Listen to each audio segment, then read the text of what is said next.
Langsung mulai aja ya, Bu. Boleh. Assalamualaikum warahmatullahi wabarakatuh. Good night, Miss. First, we want to thank you for your time to join this attendance to the interview.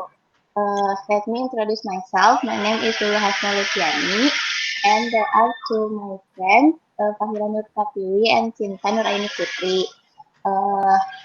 The first question, may I know what's your full name and title do you have? My name is Hikmah Maulani MPD, Magister of Education.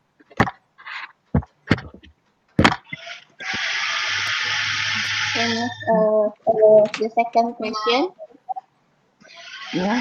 What? where do you live now? I live in Bandung. The next question, being a lecturer is your dream or not? Being a lecturer. Yes, it's my dream. The next question, as a professor at Polban, how long have you been teaching at Polban? How long? Yes. 7 years ago. The next question, why did you choose to be a teacher at the Polban? Is there a special reason? Why I choose?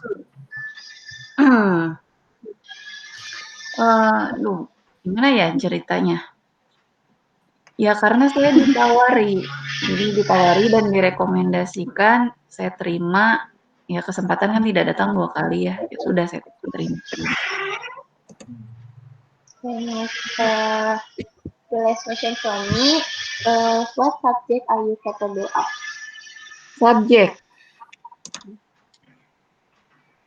Language education. Thank you for the answer. Maybe the next question is from Fahira. Okay, thank you. Hello, Miss. Yeah. I'm Fahira Nur Pratiwi. Mm. For the first question, why you choose to teach religion course? What? Why you choose to teach religion course? Why I choose to teach religion course?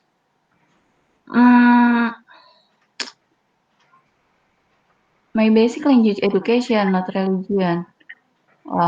But I choose to teach religion course. Amal jariah. Subhanallah. Yes.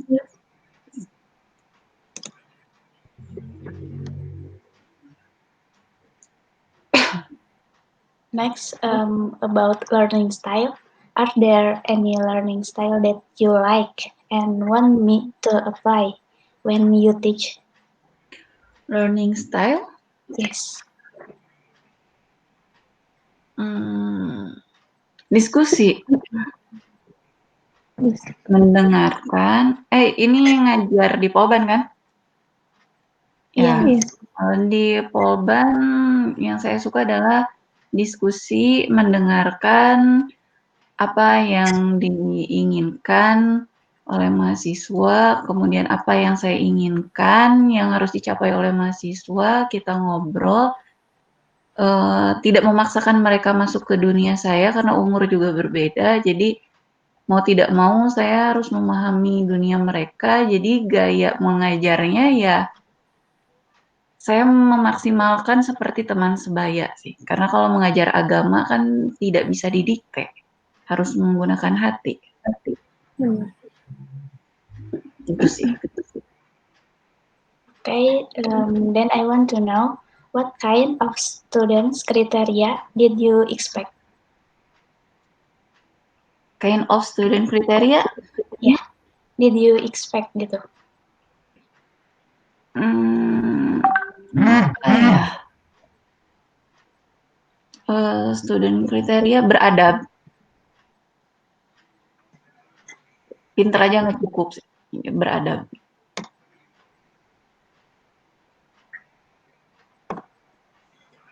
Next, by the way, what is the memorable experience while being a religion lecturer at Polban? Memorable gitu. Memorable. Yes. Yang paling berkesan ya. Ya. Paling berkesan itu ke ada anak yang mengakui bahwa dia tidak bisa mengaji, tapi dengan kesibukan mahasiswa Polban, dia mau menyempatkan diri belajar. Kemudian juga saya diskusi dengan anak-anak non-muslim. Itu sih memorable. The last question from me. What's something that makes your mood to teaching is very good? Something that makes my mood to teaching. Yes. My student. Jadi prinsipnya gini, mahasiswa saya menyenangkan, saya bisa menyenangkan. Kalau mahasiswa saya menyebalkan, ya saya pun bisa menyebalkan. Jadi my mood, my student. Okay, thank you, Miss, for the answer. Yeah. Next question from Sinta. Good afternoon, Miss. Yes, good afternoon. My name is Sinta from class 1A of D4 Business Administration. I want to thank you for your availability of taking the time for me to interview. I'd like to get to know you better, Miss. So I will start the first question now. Yes, you're right. Is there a side job other than being a lecturer in Polban, Miss?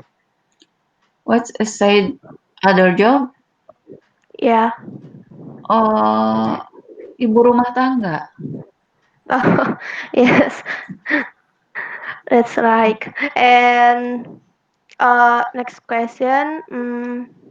What's your dream or your hope for the future? Hope for the future, my dreams. I have a school. Okay. And then, are there any message and impression you would like to convey to our student generation?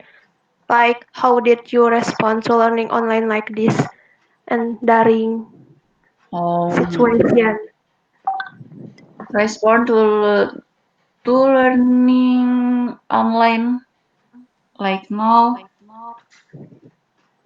Yeah. Berlatih kesabaran, kejujuran, dan kepercayaan. Of course, Miss. That's cool answer. And are there any message and impression you would like to convey to our generation? Like, like to convey to our student generation, how did you respond? Miss, bentar, Miss. Grogi.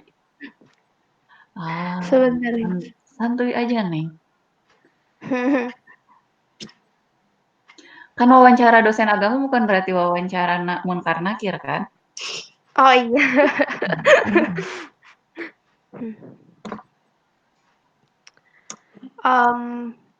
By the way, Miss, how do you respond to that generation that is not close to religion value? Not close to religion values. Dilihatnya dari apa ya? Kayak gitu. Kalau gimana ya? Ini hemat saya ya. Kalau misalkan soalnya nanya respon, hemat saya.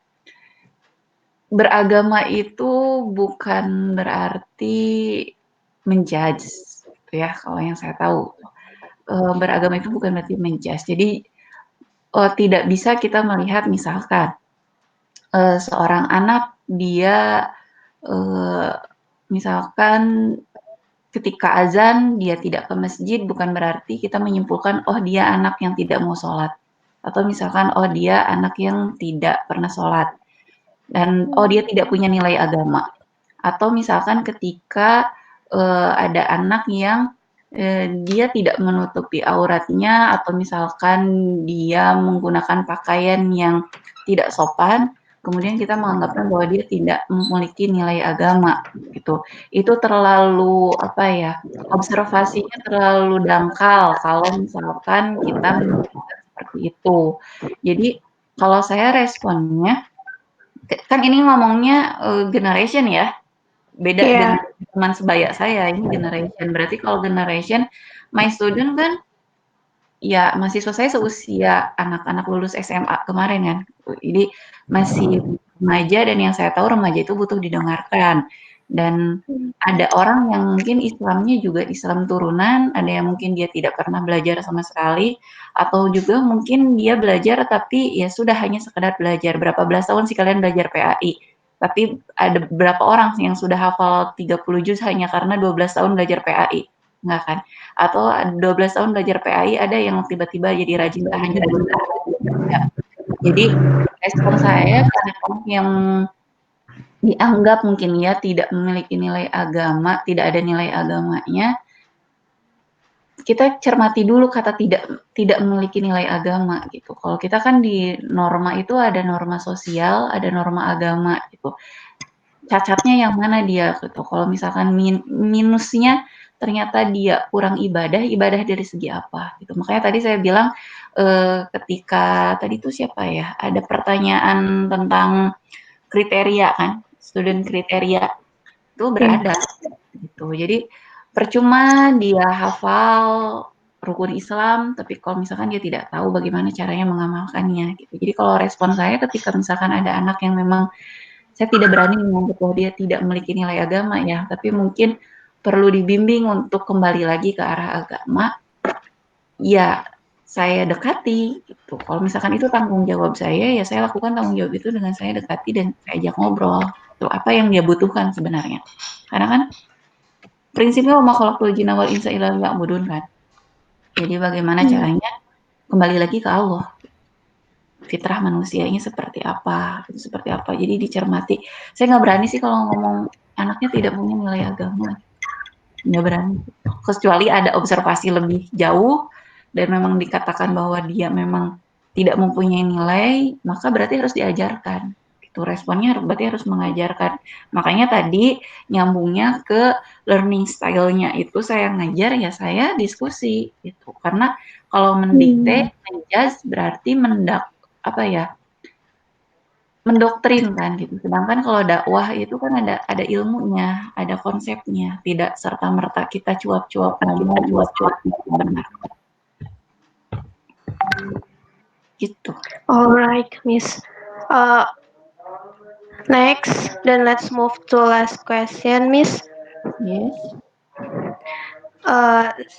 Since the religion is sensitive, right? We can quote from just any source. So, what source did you think we could access to pursue the School of Religion Education, Miss? Ulangi pertanyaannya. So what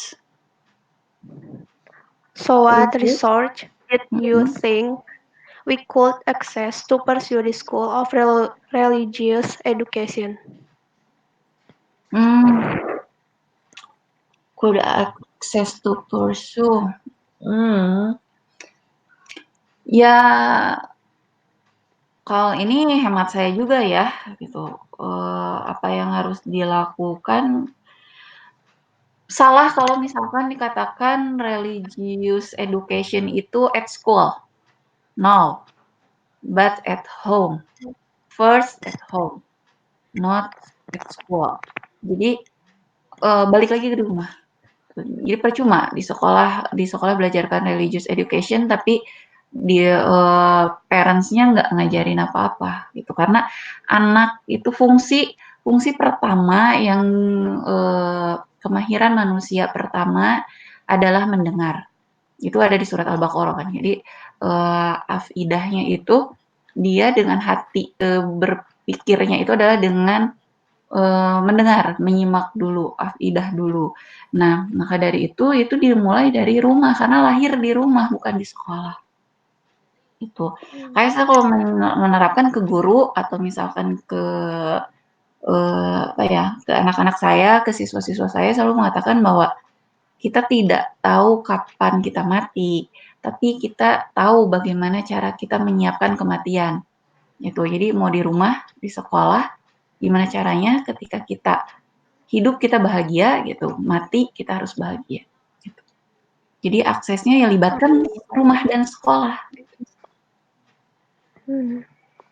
Alright. Amin ya rabbal alamin. Thank you, Miss, for all this answer. Yes. I hope you're okay and stay healthy, Miss. It's nice to get to know you. Thank you very much. You're well, you too.